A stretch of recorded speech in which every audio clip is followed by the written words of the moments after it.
मेरा नाम अतुल सुभाष है। आज करने जा रहा हूँ। इसका कारण 5 लोग हैं।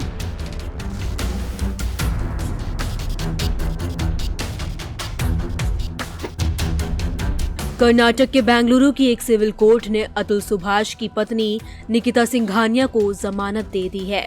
निकिता के साथ उनकी मां निशा सिंघानिया और भाई अनुराग सिंघानिया को भी जमानत मिल गई है। 4 दिसंबर को निकिता सिंघानिया को गुरुग्राम से गिरफ्तार किया गया था, जबकि उसकी मां और भाई अनुराग को उत्तर प्रदेश के प्रयागराज से उठाया गया था। बता दें कि अतुल ने अपनी पत्नी और ससुराल वालों पर 3 करोड़ रुपए की तलाक की मांग के दबाव के बाद आत्महत्या कर ली थी। 9 दिसंबर को उनके अपार्टमेंट में उनका शव मिला था। उन्होंने 90 मिनट का एक वीडियो और 40 पन्नों का एक नोट छोड़ा था। इसमें उन्होंने अपनी पत्नी और ससुराल वालों द्वारा उत्पीड़न का विस्तृत विवरण दिया था। बेंगलुरु पुलिस ने निकिता, उसकी मां और भाई को गिरफ्तार कर लिया था। तीनों को 14 दिन की न्यायिक हिरासत में भेज दिया गया था। सरकारी वकील पोन्नन्ना ने कहा कि पत्नी, देवर और सास तीनों जमानत के लिए सत्र न्यायालय के सामने आए थे और अब उन्हें जमानत मिल गई है। हमें अभी आदेश को विस्तार से देखना है।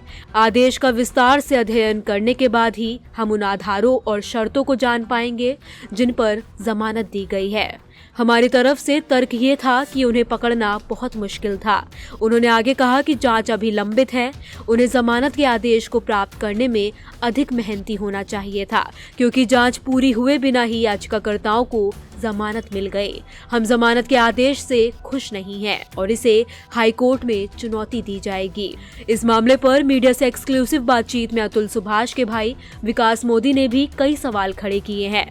उन्होंने कहा, अब तक उनके पास ऑर्डर की कॉपी नहीं आई है, इसलिए उन्हें जानकारी नहीं है कि किस आधार पर जमानत दी गई है। इसके अलावा उन्होंने सरकार से भी सवाल किए हैं। मांग की है कि पुरुषों के लिए भी कानून बनाए जाए। बता दें कि अतुल सुभाष के परिवार वालों की शिकायत के बाद भारतीय न्याय संहिता BNS की धारा 108 और 3(5) के तहत एक FIR दर्ज की गई थी, जिसमें उन पर आत्महत्या के लिए उकसाने का आरोप लगाया गया था।